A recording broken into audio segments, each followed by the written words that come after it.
Hi, it's Anne-Marie from Charmed Life Therapy back with another update.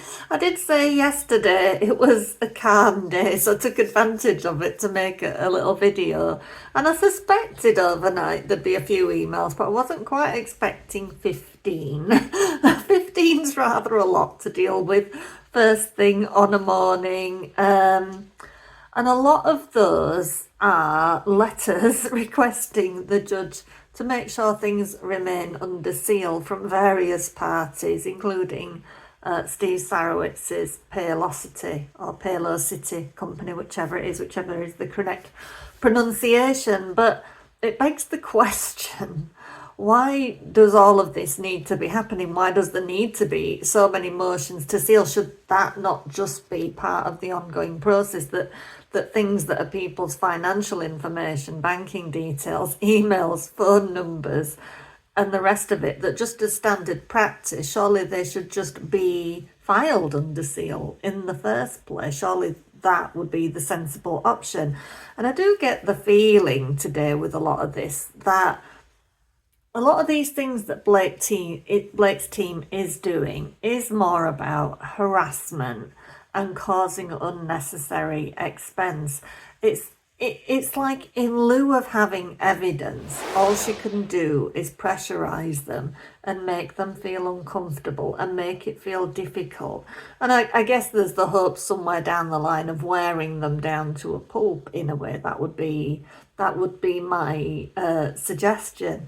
And it's interesting. I'm going to read some things from one of Jed Wallace's responses. And I like the attorneys that Jed Wallace seems to have. I mean, they do seem to be doing quite well. I mean, they did get him temporarily out of the lawsuit. In effect, we're still waiting for the upshot of Blake's second amended complaint to see whether the judge feels that what she added in terms of trying to connect Jed Wallace to New York jurisdiction, we're waiting to see if that will pay off for Blake. So it's a strange scenario for Jed Wallace, because he's kind of still having to argue, why should I have to continue giving out stuff, because there's a likelihood that I'm not even in this lawsuit, but he's kind of, so I guess it's a funny spot to be in the middle. So we've got this new information that's come through, docket number 599, to do with Wallace and communications with Wayfarer parties. And kind of what is interesting to me is how you pick up on the feelings of people and their general way of conducting themselves. And I think you see this with the Wayfarer parties, and I think you saw it in the text messages that were on the original website and things, that generally it's not sweary, it's not aggressive, it's not nasty, it's acknowledging occasionally Blake tripping herself up and things like that, but it never gets cruel, it never gets hurtful. It's more in terms of surprise, really. Surprised that actually we're not having to do anything. This is so strange. We couldn't have had this turn out better, and it's kind of confusing. So we'll run through some of that, and also Wayfarer's response to the Omnibus brief, because there's some interesting things in there and some good points, I feel. And there's also an extra snippet of Blake's deposition that has come out as well. I'm trying to locate this because everybody's reporting on it, and I'm thinking, I don't know where they've seen that. But basically, it just kind of illustrates how difficult that deposition would have been, because I think they've relied heavily on objecting and saying along the lines of she can't comment on that because it's connected to conversations she's had with counsel. But again, it harks back to what I said in a video that I made back on June 11th, when I believe I might have been one of the first people to point out that while Ryan was saying Justin can't sue him for hurt feelings, literally all Blake is suing for is hurt feelings. And I made a video about that back on June 11th, so I'll tag that in at the end of the video. But that is what we're looking at here. What comes out of that extra bit of deposition transcript is what she felt was happening. And what you felt was happening isn't evidence that you can present in court. There's all sorts you can have a feeling about. It's like when I take my clients back in hypnosis and we go back to scenes in the past. What doesn't matter is the accuracy of the memory, in effect. We're investigating whatever is lodged in your brain, the imprints that you made about yourself or about others and your relationship to them. But actually, whether you get that memory spot on isn't the problem. We're going to look at the feelings, and that is what comes out of this deposition transcript. And what I was saying in my last video, that she is talking about all the time how things made her feel, and then she leaps to a conclusion that was being done, and then she's looking to everybody else to prove that theory, and that is not going to stand up in a court of law for her, unfortunately, how she felt about it, because it made her feel so terrible, it made her feel under attack, that it must have been coming from an outside source. That's not going to hold up as factual. She's going to have a real job with this. So, so this recent filing, as I say, it's $5.99 on the docket. It just highlights some of the conversations that were going backwards and forwards between the various members of Team Baldoni, Team Wayfarer, whatever you want to call it, and the legal team as well. So one of the things that pops up is where they're sharing like a few TikToks backwards and forwards just to highlight what's being said on the internet, basically. And one of them is one of Zach Peters, and JF is listed here, and it says Justin B, so that must be Justin Baldoni apparently, and he's just one word comment crazy. I think what comes out of this is, like I say again, it's this surprise that they can't believe how the content creators are so spot on without being helped. That it's crazy that there are people out there, regular people, content creators, that are putting two and two together for themselves and actually coming out with very much what they experienced on set and in their dealings with Blake. And Jed Wallace's response to that. And this is back on 22nd of February 25, all of this. And Jed Wallace is commenting, I love me some Zach Peter.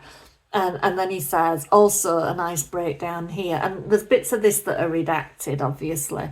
So I hope everyone is having a beautiful family night. And then there's a link to what will be one of Leanne Newton's ex-posts, because it's the Kiara Jade 2001 account. Don't bark, Etienne. And then Jen Abel, new number, has said, thanks for keeping track of all of this, Jed. Appreciate you.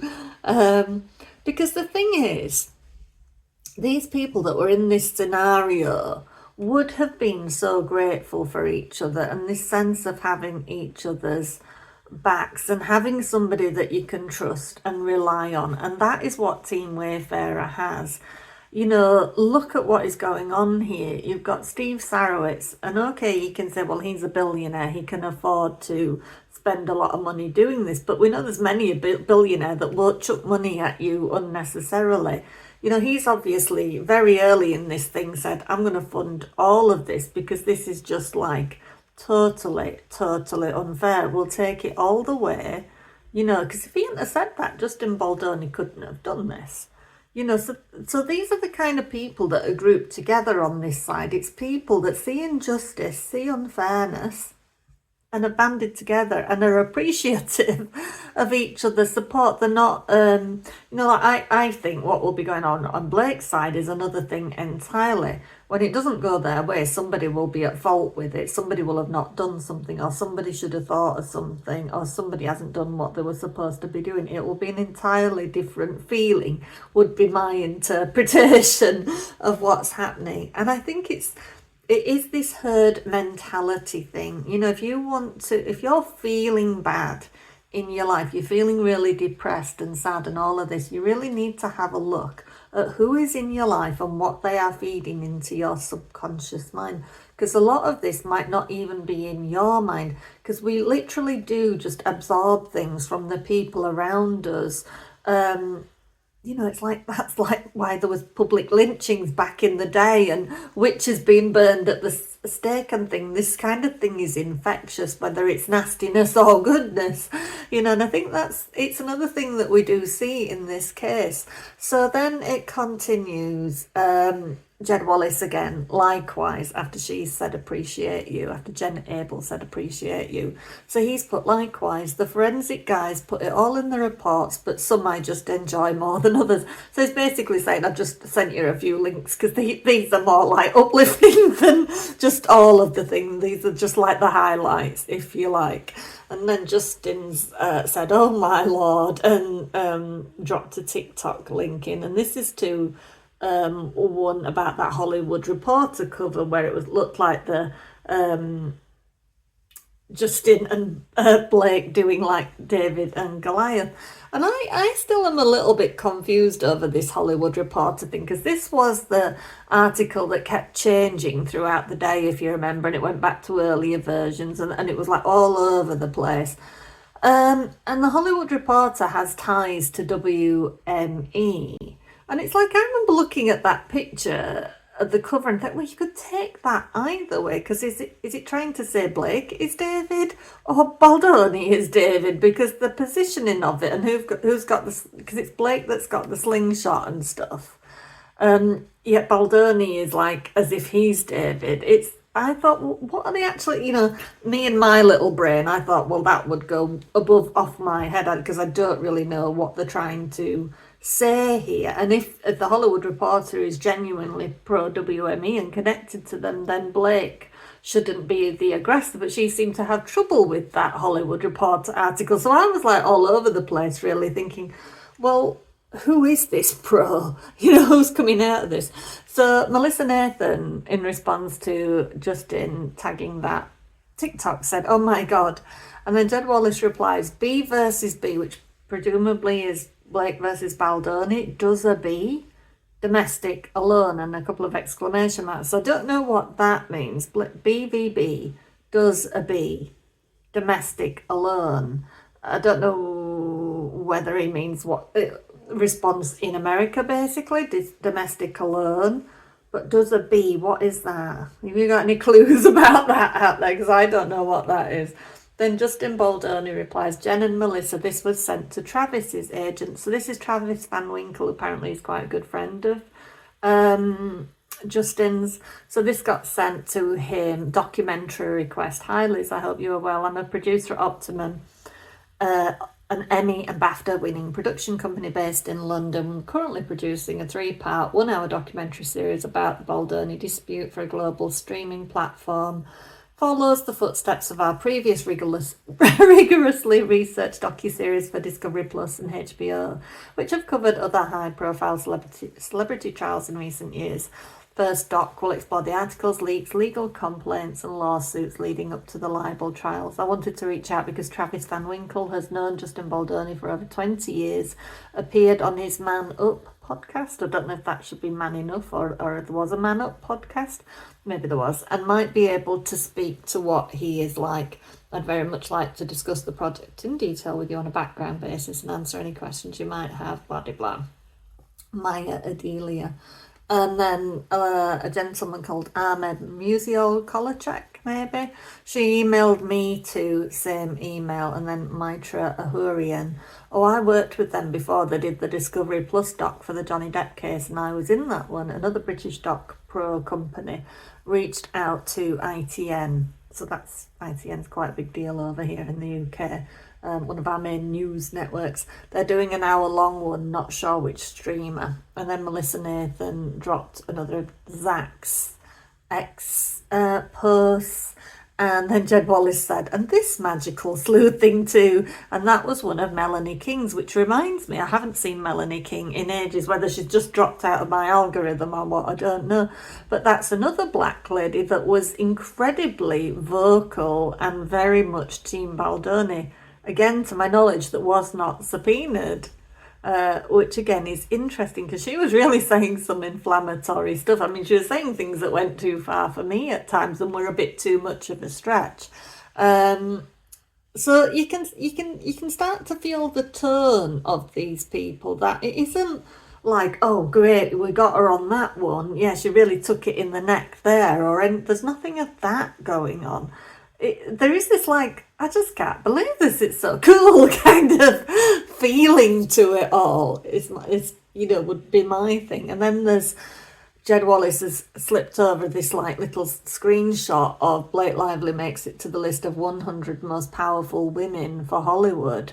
And then he's dropped another link to a Melanie King video, which was probably one of those where Melanie King was really vocal on how she gets to be on the Time 100 list and things like that.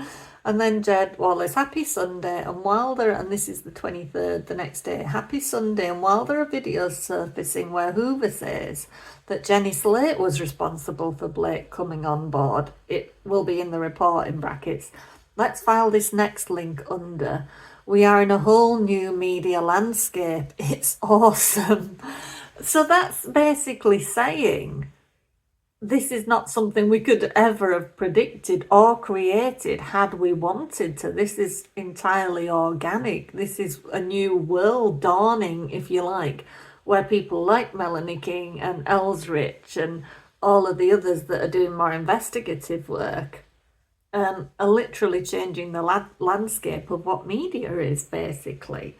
And then Jen Abel, from her new number, has shared a TikTok, which looks to be it's one of elsrich's, that shows Blake and Colleen. And I think this is where elsrich was saying that some of her videos were being taken down, and not really an explanation why other than community guidelines. And then Jed Wallace has followed up with a Melanie King status update on X. And then Justin has posted a TikTok, and this is from, I think it's another elsrich one, and I think this interview happened in the Netherlands, and it was Blake and Isabella Ferrer.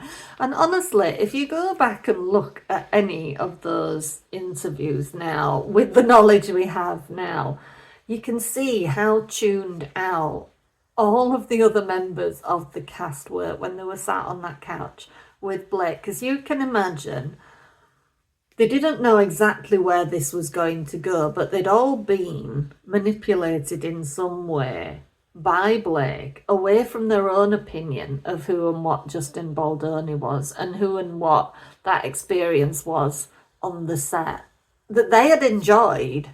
And then you've got to remember things like Isabella Ferrer never worked with Blake Lively on that set. They were never in, because they were playing younger and older versions. So Blake groomed her afterwards, as she did everybody else, it would seem. So these people, when they were sat there with those interviews and Blake is doing that endless word salad, and actually just whenever somebody asked them something, Blake was stealing the question off them, they very quickly learned to just sit there like a zombie. Like, most of them were like this. I mean, I remember, I was saying the other day in my comments, the first time I really saw a clip of the interviews was, I had no clue who Brendan Sklenar was, and I didn't know what his role was in the movie. I just remember looking at him and thinking, who's that lump just sat there in the pink cardi that looks like he's been dragged out of bed 4 hours too early? Because he was just sat there like a lump. He looked stuffed into his white vest, then he had that pink cardi on top. And he looked like he'd either just had a heavy night on the booze or something, but he was like just completely tuned out. And I thought, that's really weird if that's the main guy in the movie, because at that point I didn't really know anything, and it's only afterwards I found out what. But it's like, the more you look at those interviews, the more I think you can look at it and think they'd all given up. They'd all given up on trying to have a point of view.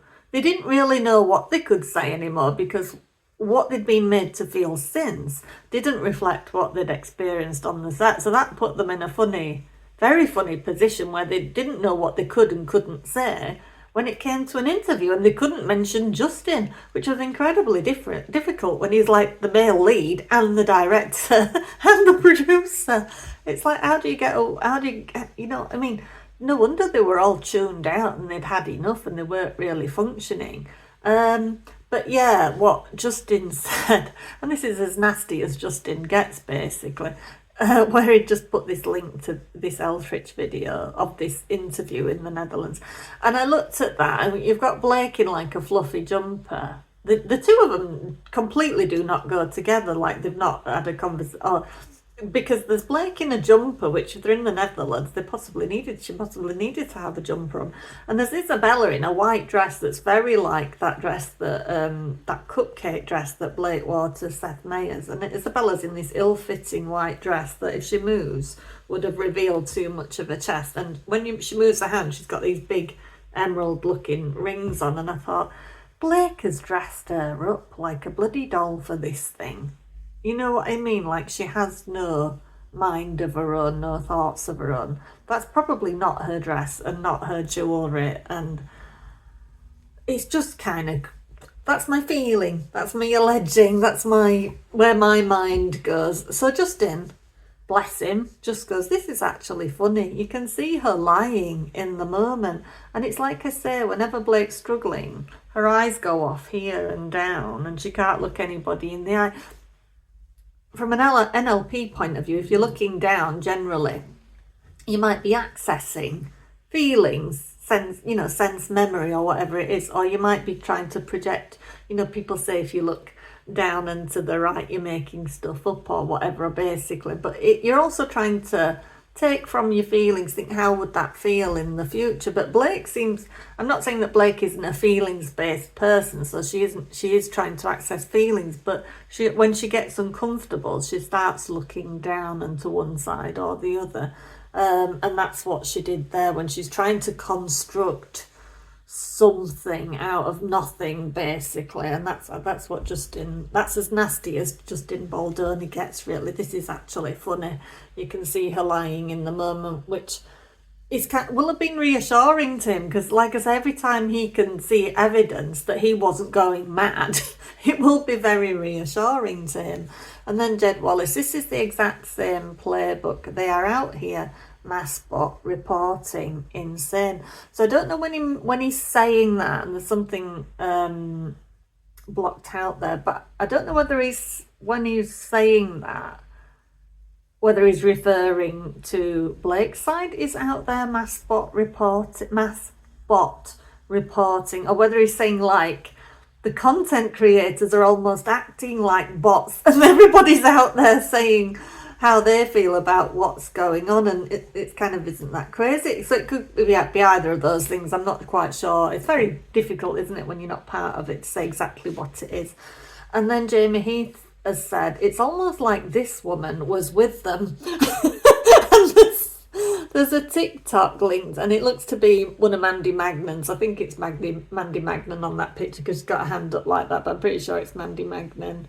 And Jed Wallace has linked an X1 and Mitra Ahuri, and oh wow, so they changed the entire article, not just the word complaints. I think that's going back to the Hollywood Reporter thing, and the amount of times that article changed that day. And Justin Baldoni just said, is that legal? Jen Abel, new number, yes, legal, but not really ethical if they make more than factual changes. Then she's followed that up with the fact that fans are calling this out and getting enraged is good.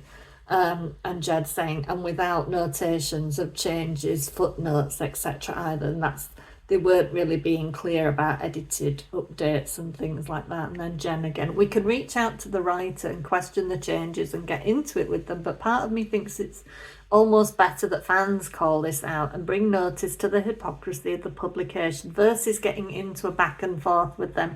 So you're seeing here right now, in real time, that things are happening, and she's saying it would be better to let the public play this out. We don't need to interfere. We don't need to steer this. We don't need to get into a back and forth with anyone, because the public is making up their own mind organically, and they're pointing out the flaws in what's happening. And then they added this. And then the next message, this story has been updated to provide additional context regarding Ari Emanuel's quotes about Lively and Baldoni. Due to a technical glitch, a portion of this story regarding Jenny Slate reverted to an earlier unedited version and has since been updated. THR regrets the error, then Melissa Nathan. They apparently had technical pictures, according to Pam, on socials because it kept pushing out the stories, negative stories as well. Ridiculous. Then Jed Wallace. Oh, it's blanked out, is that, so you can't see it. Then Jen Abel. I'm going to have them change the part about the 30-part document. 30-point document. That's a new ad as well. They say that you all signed off on the 30-point document and that a spokesperson for Lively says that because of the no more language that you admit culpability. And then Justin says, Jen, as you know, that's completely false. And Jen says, yep, just wrote them. And then Justin, wish Brian could make a statement that points out their hypocrisy and the fact that they are also funded by WME and Penske. We're watching them rewrite history in real time, claiming website errors, just like the disappearance of the podcast. That would be funny. It means referring to if Brian could come out and say something, that when it says about the disappearance of the podcast, as most of you know, that's when the podcast appearance by Ari Emanuel magically wasn't properly recorded or couldn't be broadcast, but there was leaked audio that people got hold of and forwarded to Freeman and team. So Justin again, we're watching in real time how Ari Emanuel covers his tracks, and then Jed again, but it's like blanked out. And Justin, that's the same day, 23rd. I think that's important. I also think it's important to note that we gave them the truth earlier and now is on the 4th version because they've gotten heat in real time and it's all a bunch of bullshit. So that's kind of maybe saying that every time they've tried to pull it back to the truth or objected on something, it's changed to something else because they've got heat from the WME side of things, is what I'm imagining. The Reynolds side of things. And then Mitra, lie after lie after lie. If we weren't seeing it ourselves, it would sound like one of those crazy conspiracy theories. So when you're reading this, all of those accusations that Blake's team say about this supposed smear campaign and how miraculous it is and untraceable, you've got the other side literally saying this is how they feel about what's being done to them, because if they couldn't see proof of it, it would sound ridiculous and insane and untraceable. It's only the fact that they're seeing it for themselves play out and know the facts aren't the same as what's being put out there that they can get it straight in their own heads, basically. So really, I just look at all of this and it's like, it just, to me, more and more proves the disparity between the two sides and who seems more truthful, who seems more open, which camp seems more kind and accepting and supportive of each other. In fact, do we really know who Blake's supporters are at this point, other than people she's literally paying to be her supporters or pressuring to be her supporters? All of these guys just are in it together and are just supporting each other. You know, that's kind of the difference. That's what's kind of sad about Blake's whole life, is that she has to pay people. She said before in interviews, her and Ryan don't have friends. I mean, even his friendship with Rob McElhenney, when they started that football, got involved with Wrexham together, they didn't know each other very well at all. It was kind of like an off-the-cuff kind of thing. They don't really have close connections, close people who actually know them that well, that know the depths to which they're willing to go. That's my feeling anyway. And it just continues. Jed Wallace to Katie Case. Thank you for the connecting point, Katie. Jamey, an absolute pleasure. While the circumstances are the circumstances, this is our wheelhouse and have it prioritised across all platforms, specific specialists working for me. So basically a lot that follows then is what we already know just at the outset, basically, of when Jed was being hired and the terms of what would be paid for and what that included. The rest of the thing is really just about that, basically. But those those messages backwards and forwards. It's always nice to get those and get a sense of the conversations that were happening, and because I think it just gives you that perspective, doesn't it? So I think on that score, on this document, and that might be all. I'm just going to pause it here while I have a quick look. So yeah, that's about it from that. And kind of just to reiterate there, what I find is interesting is again that Melanie King is mentioned, and so Blake Lively's aware of this. Elsie is mentioned, Zach Peter is mentioned, but there's no subpoena for them. And why? It's like, if you genuinely feel that there is a smear campaign and you're looking at people across the board who may be involved in it, what is the criteria? What is she picking and choosing who she goes after based on? Because if you got hold of this information, you would think to subpoena Melanie and Elsie and Zach and Mandy Magnan too, because they're all out there gaining views and subscribers off the back of it. Why didn't she go after them? What is her criteria here? You know, why is she so focused on Perez solely for the fact that he's got a known connection to Brian Friedman? Really, she can't continue this case on the basis of it all hinging on Brian Friedman acting as a PR specialist, not a lawyer.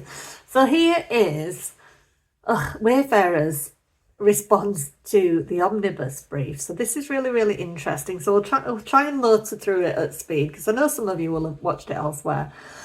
But Blake Lively's motion to compel seeks to remedy alleged deficiencies in the Wayfarer party's document production. Lively claims there are gaps in the production, but fails to identify specific requests which the Wayfarer parties failed to fully comply with, as required by Local Rule 37.1. Then there's citations. Nor does Lively certify that she met and conferred in good faith on all of the issues raised in her motion, because she did not. And this is the nasty, sneaky thing these lot do. Lively's lot is they file it like at midnight when it's a big thing that's going to take some time to get through, or they give people like a day or so to respond. Paylocity have just gone back at the judge because they basically said they let us know that we'd have to come up with a motion to continue sealing our private business information, that we'd have one business day in order to do it, because they must have let them know on a Friday and it had to be done for Monday or something, so they had to deal with that over the weekend. And this is what they do, Lively's team. It's sneaky and it's nasty and it's dirty. And despite these procedural infirmities, the Wayfarer parties agreed to reconduct their review and supplement their production, mooting most of the issues raised in the motion. Unfortunately, this agreement could not be reached before Lively filed her motion, as it was brought only 4 business days after receipt of Lively's meet and confer letters. The Wayfarer parties' agreement to reconduct their searches to locate specific items Lively identifies does not, of course, admit the existence of responsive documents. Lively's speculation that there should be documents when there are none, or that there should be more documents than there are, is not a valid ground for a motion to compel. She wishes there was. She feels there is, but mostly she wishes there's more. That is the issue, the problem. And then there's just a brief footnote specifying who the Wayfarer parties are. And then point 2 of the footnote, Lively's notice states that she moves to compel the Wayfarer parties to provide full and complete responses and produce documents in response to Ms. Lively's discovery requests. But her omnibus brief only discusses the alleged deficiencies in the Wayfarer defendants' document productions. Motion at P1. The brief does not seek any amendment to the discovery responses, and accordingly that is not addressed in this opposition. So it's like, well, if you don't bring it up, mate, we're not going to address it, even though we know it's a thing. So the motion to compel should be denied with respect to the remaining 3 issues. First, Lively asks the court to compel the Wayfarer parties to produce the search terms they used for the document review. This is really, really interesting, because I wasn't aware before that what Lively didn't produce what her own search terms was, wouldn't negotiate. So it continues. The parties were required to meet and confer and agree upon search terms in May 2025 pursuant to the Protocol for Discovery of Electronically Stored Information and Hard Copy Documents. Lively declined to do so at the time and now asks that the obligation to make the exchange be imposed only upon the Wayfarer parties. So it's like over and over again, isn't it? One rule for you and another rule for me. And I get to have what I want. While the Wayfarer parties are willing to engage in a mutual exchange, Lively insists it should be only the Wayfarer parties' obligation. The motion should be denied as to this issue. Second, Lively asks the court to compel the Wayfarer parties to produce all documents responsive to their request for production, approximately 100 directed to each defendant, through the present day. Again, the ESI order requires the parties to meet and confer and agree on date ranges before reviewing and producing documents. Lively declined to do so.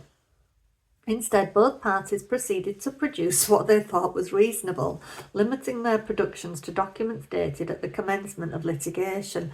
You can imagine, can't you, if Lively didn't agree to search terms and then went off and started producing her documents, what exactly did she decide to give them? You know, what, she was banging on, wasn't she, how many documents she'd given them and how good she was and how on it she was. What the hell exactly was she presenting them with? This kind of makes it look like. And, to date, Wayfarer have not complained about what she's produced. And I guess that's because they're relying on, they knew they were going to get nonsense from her, in effect, really. So Lively contends that the Wayfarer parties must search for and produce documents through to the present because she alleges an ongoing smear campaign. The phrase smear campaign is not defined but appears to refer to a series of allegedly defamatory statements. If that is the case, then Lively should have, but did not, identify which specific requests warrant extending the date range beyond the commencement of litigation, as many of the requests do not address this subject. The motion must be denied as to this issue. Third, Lively seeks to compel two categories of documents that are the subject of her pending request for production, answers to which are not yet due. All along, she's tried to keep pushing people along beyond the dates, in advance of the dates when things are actually agreed. It's been in more than one motion to compel things where they've actually just already been allowed more time than that, but she's like, I want it faster, I want it now.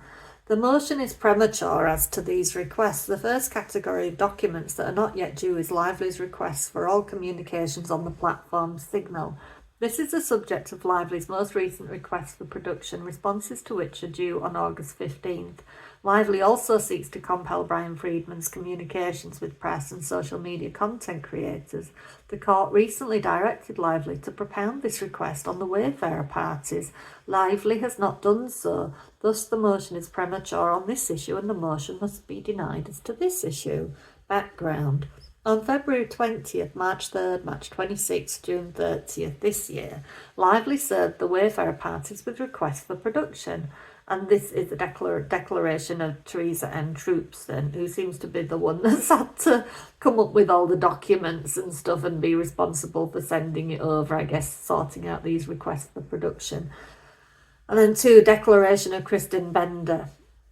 In total, Lively served 177 requests on Wayfarer, 176 on It Ends With Us LLC, 151 on Baldoni, 148 on Heath, 108 on Abel, 145 on Sarowitz, 109 on Nathan and 71 on Tag. The Wayfarer parties timely responded to the requests. So, like I say, she seems to have dealt with the responses to the interrogatories, this Teresa Troopson or Troupson, I'm not sure how you say it. So on April 24th, the parties met and conferred regarding the Wayfarer parties' responses to the first and second sets of requests for production. The Wayfarer parties confirmed that they would search for and produce the non-privileged docs responsive to Lively's request for production, identified as the agency group PR, LLC, Tag in brackets Wayfarer, and It Ends With Us Move It LLC also agreed to include their officers, directors, employees, partners, corporate parents, subsidiaries and affiliates in their search for responsive documents pursuant to Local Rule 26.3. On May 13th this year, the court entered the ESI order, docket 212, which required that the parties meet and confer within a reasonable time following entry of the order to agree upon custodians, date ranges and search terms, among other things. Docket 212 at 6, Section 3. On May 21st, the Wayfarer parties asked Lively to meet and confer to exchange and agree upon custodians, date ranges and search terms, referencing Section 3 of the ESI order, Troopson, Declaration 3 and Exhibit 1. Lively, so it keeps referring back to whether it was Kristen Bender or Teresa Troopson, their declarations in response to handling it, I guess. Lively did not respond or otherwise agreed to exchange the required information. Why is this not surprising? You know what I mean? Accordingly, as the time for producing documents in response to the request for production was growing short, the Wayfarer parties proceeded to conduct a reasonably diligent search for responsive documents. The Wayfarer parties searched 55 devices and repositories belonging to 21 custodians of the information. The Wayfarer parties have produced more than 220,000 pages of documents and more than 107,000 gigabytes of data and provided a privilege log with 336 entries. The deadline for substantial completion of document productions was July 1st this year and for completion of production by July 25th. Between the July 1st substantial completion date and the July 25th completion date, Lively did not allege any deficiencies with the Wayfarer parties' production, although some of the issues that are the subject of the motion were apparent as of that date.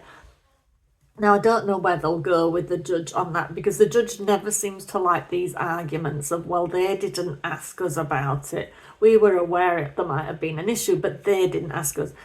He does not like that, because he always says, well, you could have made them aware. That's so, you know, I don't know how that argument will go.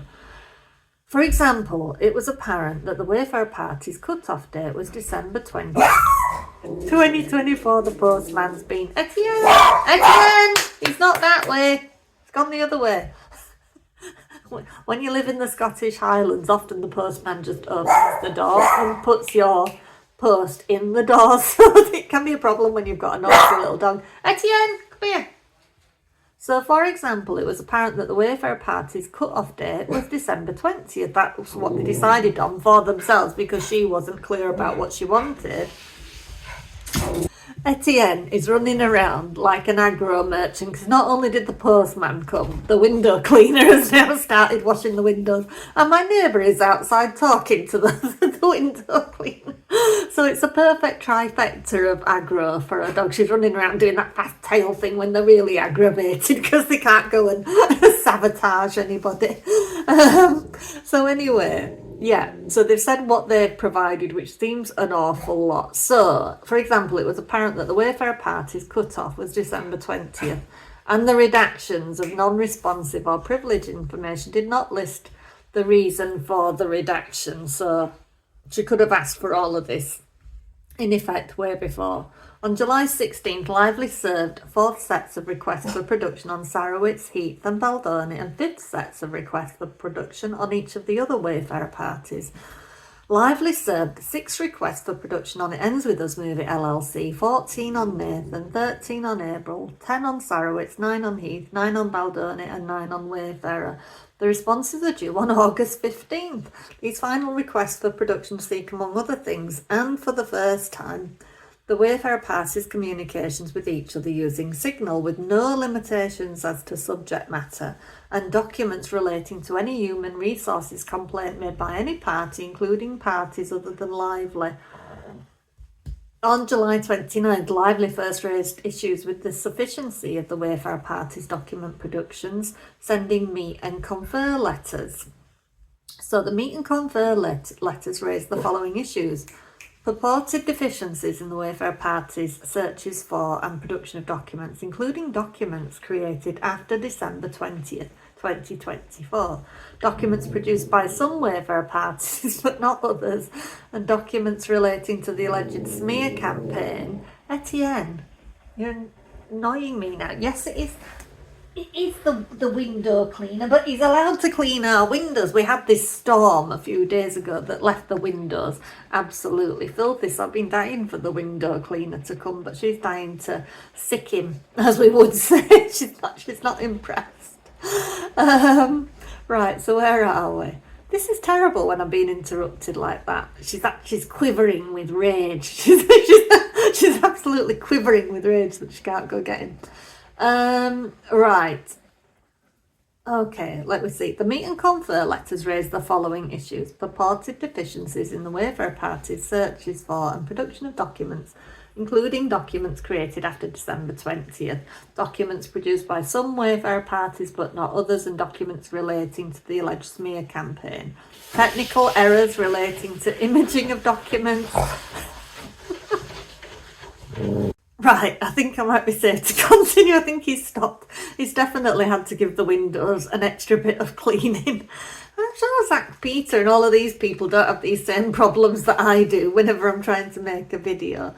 So, yeah, they had a problem with imaging of some of the documents. So I guess they were about as legible as the copies of her subpoenas that went out to the content creators.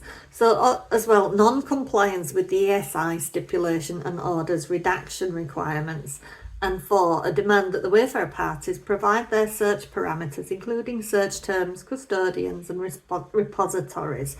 A conference call between the parties followed on July 30th to meet and confer on the issues raised in the letters.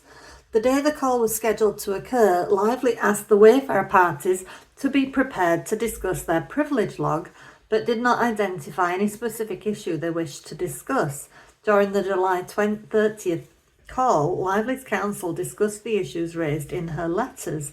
The Wayfarer parties stated that any agreement that documents would be produced to some date later than the commencement of litigation should be mutual.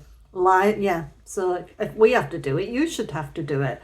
Lively refused to agree to extending the ending date of her own production, while insisting that the Wayfarer parties extend theirs. I don't know if the judge will go for that either, because he's let her away with that before. He's never questioned this idea of it being ongoing, and it's like changing the parameters of the lawsuit all of the time, isn't it? Basically, really, I feel like this ongoing thing should be like a separate lawsuit, because the first lawsuit should be about everything that happened up to when she filed her CRD, basically.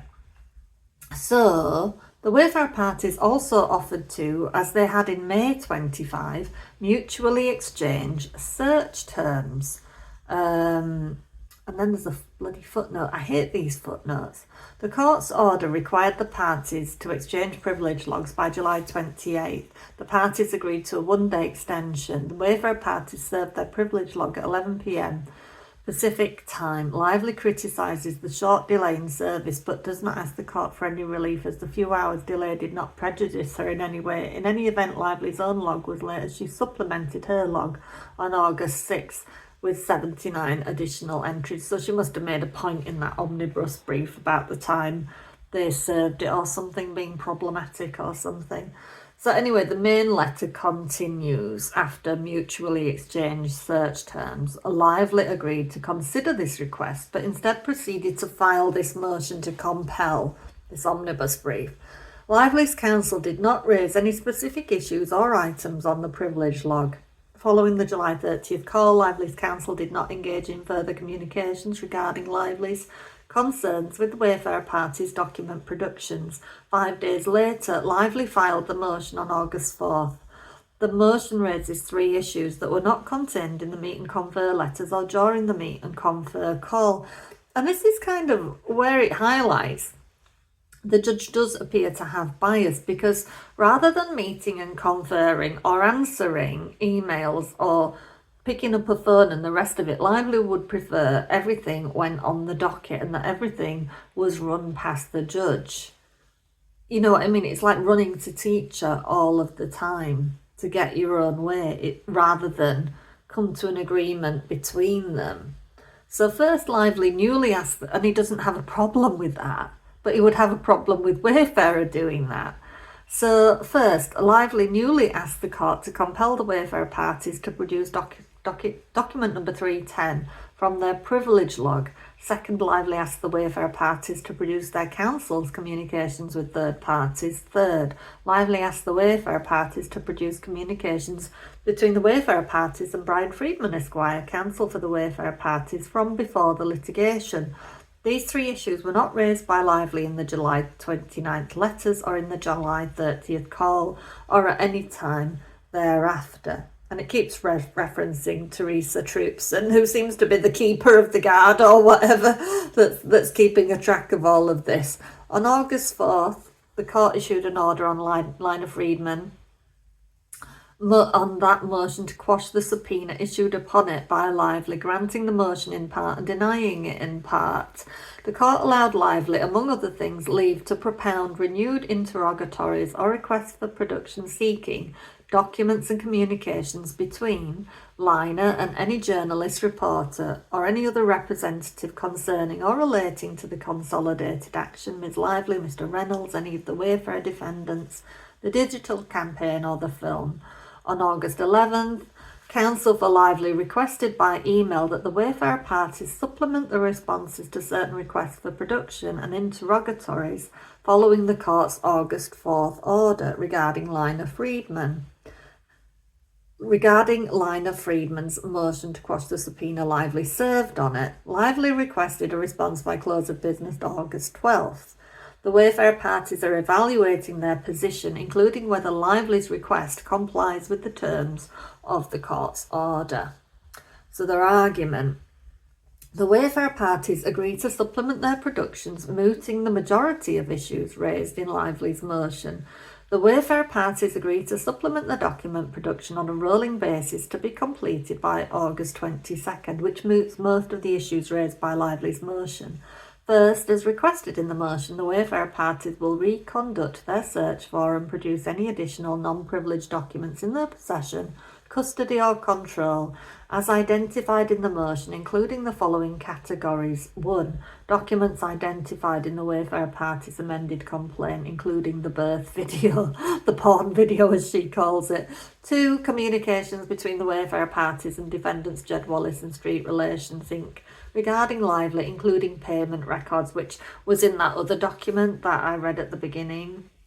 3. The phone records of Abel, Baldoni, Heath, Sarowitz and Nathan, personnel policies, sexual harassment training and human resources complaints, communications between Brian Friedman and the Wayfarer parties prior to the commencement of the litigation. 6. Lively's Civil Rights Department complaint, her 17-point list of conditions for her return to production, which some people I've heard say now that 17-point list was kind of some weird adjusted nudity rider, because there was all that question of, did she ever submit her nudity rider? And I've heard it said that this 17-point list was somehow phrased as being the nudity rider when it was amended or whatever. But I thought that all of the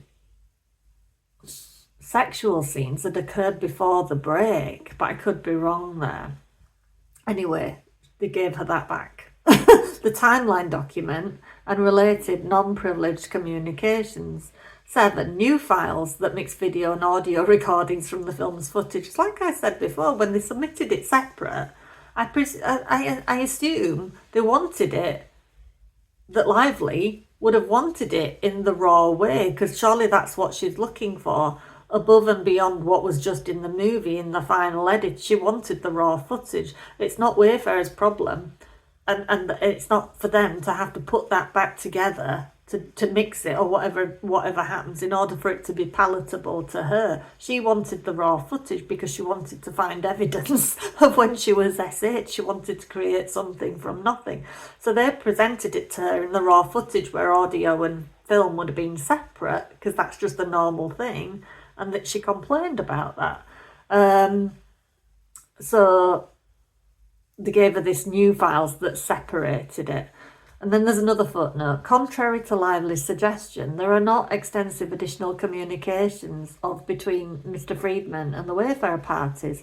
Lively's contention was apparently based upon a misreading of the categorical privilege log produced by third parties Katie Case and Brianna Butler-Coslow. The Wayfarer parties understand that Case and Coslow will be amending their privilege log, which will make clear that they do not have numerous communications between Mr. Freedman and the Wayfarer parties. Further, this issue was not raised in the meet and confer process and is not properly before the court. So, new files that mix video and audio recordings from the film's footage and will send them to Lively. And 8, the Writers Guild of America waiver, in brackets, as this was an oral agreement, it is unlikely there are any documents. In addition, each of the Wayfarer parties will re-review their production and produce responsive documents in their possession, custody or control, even if the document was already produced by another Wayfarer party or a third party. By agreeing to reconduct their prior searches to locate allegedly missing documents, the Wayfarer parties are not agreeing that additional documents in fact exist. To the extent that Lively suggests that there should be documents responsive to her requests where she found none or only some, her speculation cannot warrant her motion to compel. Mere speculation as to the existence of additional documents is insufficient to warrant an order to compel, and then there's various rulings cited. In brackets, the finding was denying motion to compel responses to document requests where movement was unable to identify any outstanding documents or articulate any particular reason why she believes that the opposing party is withholding responsive documents apart from her counsel's speculation. And that's the thing here, isn't it? Blake and her legal team, and we've seen it in the deposition, have obviously had a lot of conversations about what they believe or feel is missing from what they've provided, but that doesn't make it true. And in dealing with Blake and trying to appease her, have her legal team put an awful lot of ideas in her head about what should be available to her. You know, in dealing with the devil, have they actually given her too many ideas about what there should be when there really isn't those things? You know, you imagine they're dealing with this person all the time that doesn't want to say no, that won't listen to reason. And we've heard about Ryan from other sources, that he doesn't want to listen to reason. That when there was that argument in the penthouse and the Sony rep was there and they said they'd never heard anybody talk to like that in their whole life, that we've heard instances of where people have tried to diffuse Ryan and it's impossible to get him off the topic because his point of view is his point of view. And her side, Lively's side, are constantly dealing with these two people that believe that what they say is true, what they think is true, and that there's no other narrative. And they're constantly in this battle of dealing with these people. Not that I feel sorry for them in that regard at this point in time. Right. So then there's a lot of bracketed things and law citations, including speculation is not a basis for this court to compel discovery. The Wayfarer parties cannot be compelled to produce documents that they do not have. For instance, Lively claims that there should be documents concerning the use of social media bots, trolls, troll farms, paid or incentivized accounts, or seeding, amplifying, boosting, or planting content.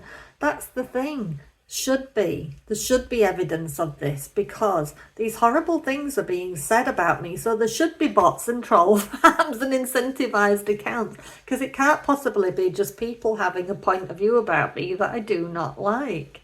Then there's another footnote. Wayfarer produced its film footage in the manner in which it is kept in the ordinary course of business and has no obligation to create new documents for discovery purposes. So they didn't have to produce that film footage all spliced back together just for her purposes. So therefore, there are no documents responsive to bots and troll farms, etc.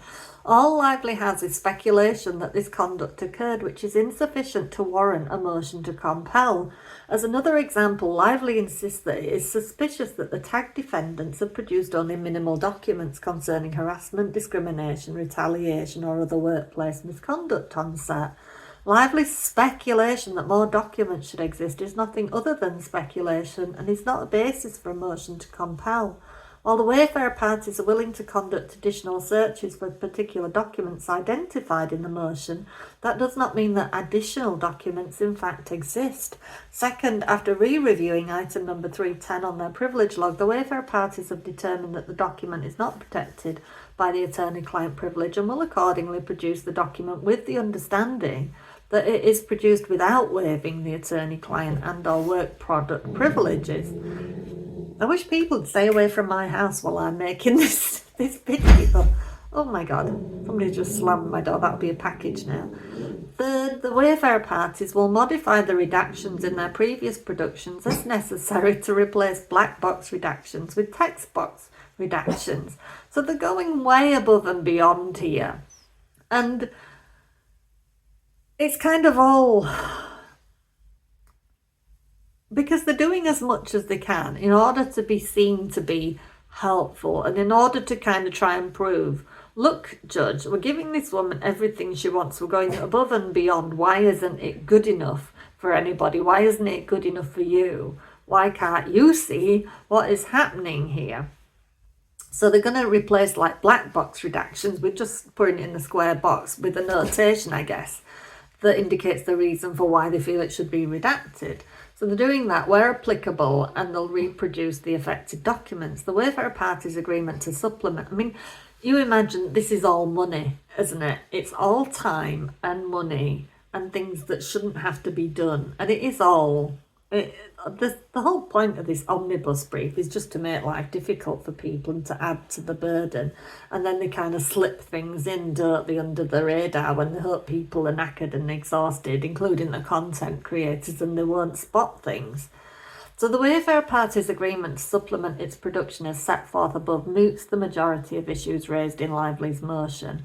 Lively is not entitled to the Wayfarer search terms after declining to mutually exchange search terms in May as required by court order.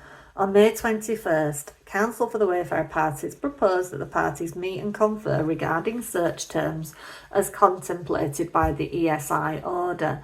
I noticed Perez said something about he thought Lively's team had provided search criteria before. I don't know whether he was referring to the omnibus brief or in the past. The only time I've seen where Lively produced search criteria was in reference to Brianna, Case and Coslow, when there was a whole stream of things that they were told were the search criteria, and it covered literally and anything and everything to do with Ryan Blake, company's family, the lot of it. So right, Lively's counsel never responded to this request for a meet and confer regarding search terms. Then during the parties' conference on July 30th, counsel for the Wayfarer parties again proposed that the parties engage in a mutual exchange of search terms. Lively's counsel said that they would consider the proposal and return with their position, but never did so. Instead, Lively now seeks an order compelling the Wayfarer parties to provide their search terms. Again, I don't know if the judge's answer to that will just be, well, you could have asked them again, because that seems to be his position on it. Every time they object by saying they didn't come back to us about it, the judge's thing seems to be said, well, you could have gone back to them. You knew it was outstanding or might have been an issue, so the onus was on you. He always goes Team Lively rather than Team Wayfarer. So she seeks an order compelling the Wayfarer parties to provide their search terms without a mutual obligation to do so after the deadline for the parties' completion of production of documents. The court should not require the Wayfarer parties to produce their search terms unless Lively must also do so. So, argument part C of the argument, Wayfarer should not be compelled to produce documents responsive to all of Lively's voluminous requests through to the present. Good use of voluminous. Both Lively and the Wayfarer parties' requests for production sought documents through the present. Both parties objected that the time period was overbroad, sought material that was not relevant nor likely to lead to the discovery of admissible evidence, and requested information was not proportional to the needs of the case. Lively only produced documents through December 31st, 2024, the date specified in her objections. And then in brackets, It says Lively's responses and objections to defendant's third set of requests for production. That's another of Teresa Troopson's declarations. So the Wayfarer parties produced documents only through December 20th, 2024, the date Lively filed her CRD. The date limitation used by both parties was apparent by at least July 1st this year, when the document productions were substantially complete. Days before the deadline to move to compel, Lively raised for the first time her contention that the Wayfarer party's production was deficient because it did not contain documents responsive to her numerous requests through to the present date. She argues because she alleges an ongoing smear campaign, all documents, regardless of the subject matter, must be produced. But Lively's numerous document requests are not limited to the alleged smear campaign, nor is her complaint. For example, she seeks documents related to, and it's redacted, with no limitation as to time. She also seeks documents and communications concerning any actual, alleged or suspected harassment related to the film, though filming concluded more than a year ago, so how is it part of the ongoing smear campaign? Again, I think the judge would likely give her that, it just seems to go that way. She also seeks documents relating to the corporate Wayfarer parties. Again, it's redacted and it's redacted. In brackets, request for production to tag numbers 46 to 48, request for production to, it ends with us moving 67 to 68, Wayfarer Studios 67 to 68. Thus, Lively's motion must be denied because it fails to identify which requests might require documents to be produced through the present date. Lively does not assert any reason for allowing documents to be produced on any topics other than those which may relate to the alleged smear campaign.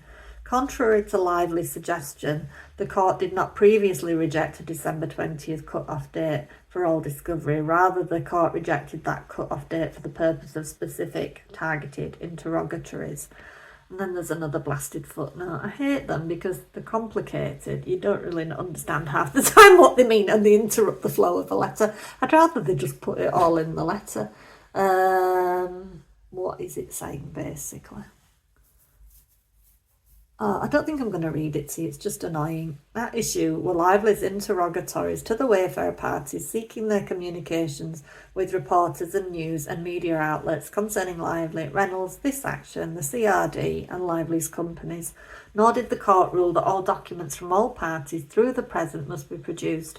In connection with the motion to compel Catherine Case and Brianna Coslow to comply with subpoenas, the court merely accepted Lively's suggestion that documents regarding Lively and her claims, the film and the digital campaign, through March 3rd, 2025 should be produced. If the court requires production of documents after the commencement of litigation, a production through the present would be too burdensome. A more reasonable cut-off date would be the date of the filing of Lively's amended complaint on Feb 18th, 2025, but as Perez says, there's now a third amended complaint, so I don't know how that will fly either. As her allegations of defamatory statements made about her, the smear campaign, are only alleged through the date of the complaint. It's crazy, isn't it, really, that even now she can't see that the public are not liking what she's doing today, that they're not liking that she got herself on Time 100 in 2025 for something that allegedly was paid off in 2019. They're not liking that she turned up at her friend's bakery and draped her hair all over the muffins or whatever she was making, as if nothing was wrong in the world and she wasn't subject to this lawsuit. They're not liking that her husband stood up and made jokes on SNL about SH, basically, or an allegation at SH. That the public is still making up their own mind about this. It's still not getting through that there's not somebody paying for all of this to happen. So further, any extension of the cut-off date for discovery relating to the smear campaign should also apply to Lively. Lively alleges in paragraphs, but you see, I don't know if the judge will go for that, because he'll just say, well, you're not saying that there's relevant stuff to the present that she has, really. He never likes this idea, the judge, that you don't clarify what you want, that you just say, well, they didn't do so and so. it's like, well, you've got to go back and say exactly why you should have it. Why is it relevant to your case? So I don't know if I think, I don't think he will go for this idea of just because she's asking us to do it, she should have to do it, because the judge never seems to see it that way, and that's why people are thinking he's biased, because it just all seems very, very one-sided. So Lively alleges in paragraphs 296 to 99 of her complaint that she was harmed by statements made by the Wayfarer parties and their counsel. The Wayfarer parties claim that Lively's own statements to the press, her own public behaviour, and the statements of her attorneys caused the harm she alleges. For example, Lively may be in possession of social media communications and analyses from after the date of her filing, indicating that the backlash against her is a response to her public conduct and that of her attorneys, and I would say of her husband as well. Furthermore, if Lively seeks to recover damages from events she claims are ongoing, she must produce evidence relating to the amount and causation of those damages. Therefore, any order extending the cut-off must impose a mutual obligation.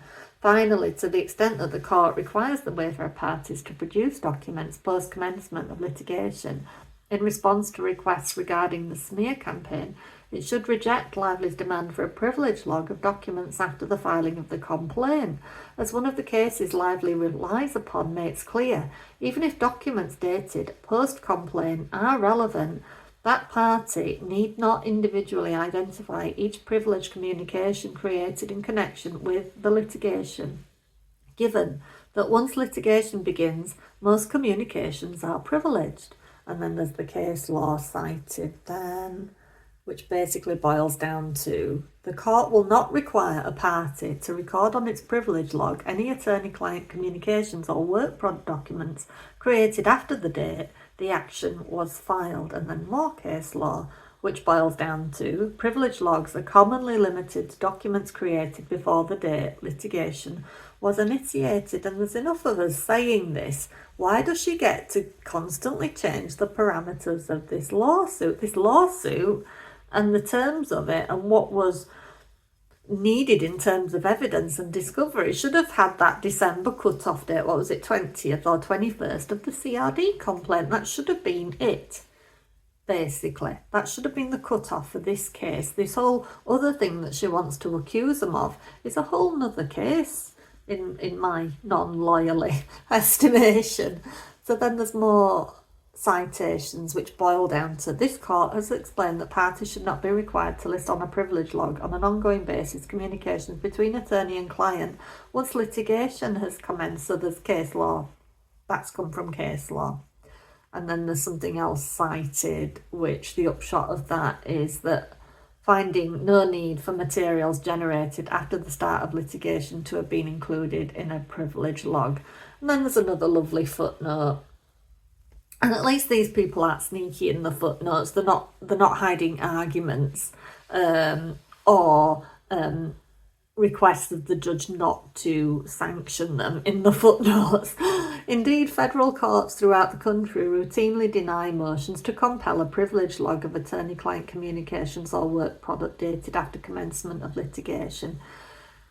And then there's a citation there where a rule requiring creation of an ongoing log of all post-complaint privilege communications would have a chilling effect on the attorney-client relationship. More case law cited, where counsel's communications with the client and work product developed once the litigation commences are presumptively privileged and need not be included on any privilege log. More case law cited, which basically boils down to holding that documents created after lawsuit was filed need not be produced or listed on a privilege log because they are clearly protected from discovery.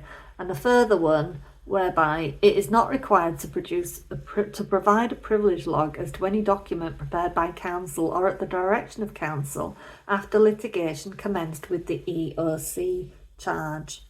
So I guess that's covering the CRD as well. So at point D of their argument, the motion seeking to compel signal chats is premature as they are the subject of Lively's fifth set of requests for production due on the 15th of this month. On July 16th, Lively propounded requests for signal communications. The time for the Wayfarer parties to object and respond to those requests has therefore not yet elapsed.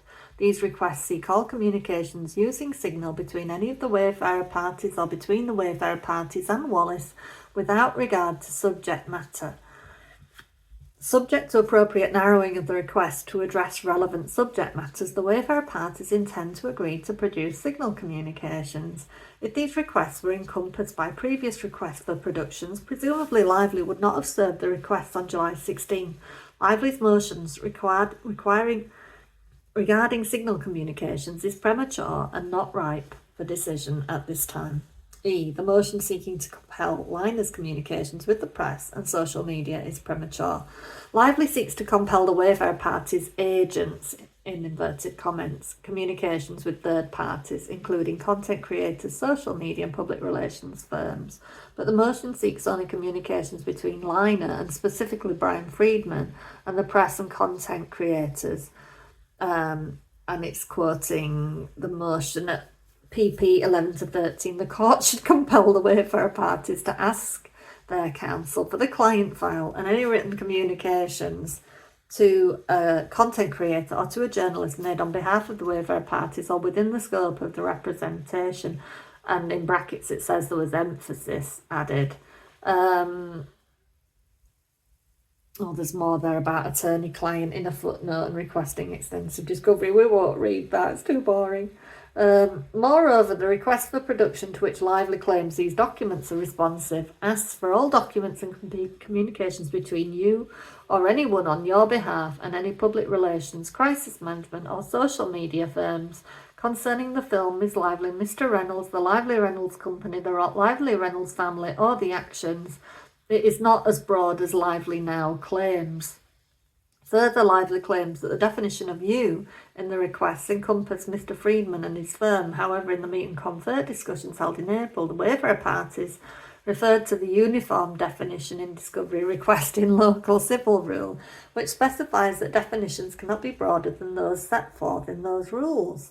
Local Rule 26.3 defines a party, has the party and, where applicable, its officers, directors, employees, partners, corporate parent, subsidiaries or affiliates. It does not include an obligation to search attorneys' files.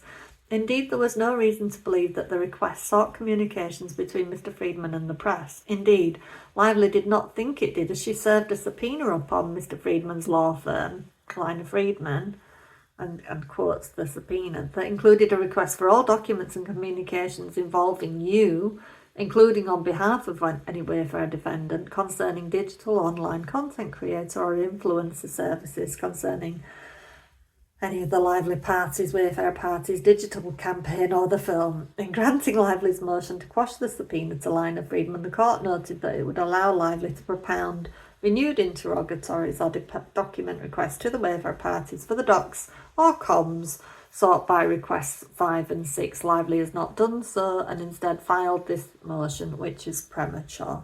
For the reasons set forth above, the motion should be denied, and thank God that is the end of that.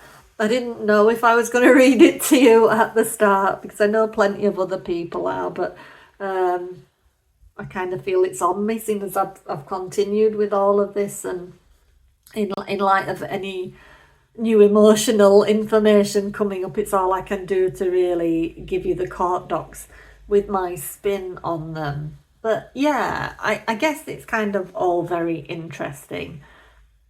And I do get the sense that Liner Friedman and that side of things are just doing what they need to do in order to respond to her. In the meanwhile, they're kind of handling her in effect. I guess they're pacing themselves because all of this might change once this discovery period is up. So in the meantime, they have no option other than to deal with all of this nonsense that is going on the docket and remind people about things like privacy and sealing things that they shouldn't need to be reminded of. Meanwhile, I still think there's a lot going on in the background, and like people like Not Actually Golden saying once this discovery process is all over, this might all go away fast because there might be motions for summary judgment where there will be, is there any facts, what is the factual stuff that came out of discovery, and is any of it provable in a matter of law, I guess. So until this discovery period is over, which has been an intensely painful period of time, I think, and we see where that goes, everything else that we're talking about is really pie in the sky, isn't it? And I still feel like there may be other lawsuits off the back of all of this for everything that these people have been put through and everything that they've been accused of. You know, this could go on for years, couldn't it, really? Be interesting to see what happens. Meanwhile, I believe from what Perez says, there has been movement in the Jones case, again, that she may end up getting information from Meta and Pinterest, because the judge in California seems to have sided with Stephanie Jones in some way, although she seems totally unwilling to believe that these Stephanie Jones Lies website and Stephanie Jones Leaks websites are nothing to do with Jen Abel and Melissa Nathan, etc. Stephanie Jones cannot get her head around the fact that they didn't do this to her prior to all of the ends with us stuff, and that there's some other woman's name that basically bought the domain of one of those websites. She's still, after all these supposed does that she believes have targeted her, and the judge in California seems to have granted her some leeway in regards to Meta and Pinterest. So yeah, it was kind of an exhausting overnight, an exhausting day. So hopefully I've done a decent enough job of that. But what I want you to take away from this video today is about feelings. As I say, I'm all feelings, because it's people's feelings that I deal with on a day-to-day basis. And what feeling do you get in general about the lively parties, as opposed to what feeling do you get in general when you encounter Wallace and Wayfarer and all of those parties? Spend some time, be aware of your body and your mind. Spend some time in the videos that are about what Lively has done and see what that feels like in your body, and then spend some time watching videos that are about what the Wayfarer parties are doing and feel what that feels like in your body, and see what feels good to you and see what feels bad, because we're all very, very influenced by what goes on. That's why, you know, you wind up in bad relationships and things, because you're subconsciously being conditioned to accept it and stuff. It's becoming normal, it's becoming familiar. You get used to it and you stop fighting it. We're all being programmed all the time. We're very receptive. That's why hypnosis works, because we put you into hypnosis using your own natural suggestibility, and then we give you better suggestions. So it's like, I read that first document and all that messaging backwards and forwards between those parties, and it feels fine. It doesn't feel like anything that's nasty or that's retaliatory or that's aggressive as regards her. I read that and you get that sense of surprise, like, I can't believe how people are making this look easy for us without us having even done anything. That people are just they're going so deeply into it that they're putting two and two together for themselves, and they're actually coming up with arguments and things that we could never have thought of. And how is it that they seem to have figured out exactly what went on set without us telling them, that they're just picking up from the undercurrent what does and doesn't feel right to them as human beings? That's what I get a sense of. You know, so anyway, you let me know your feelings on it all, and please do hit that like and subscribe and share if you're enjoying this content at all. Thank you very much.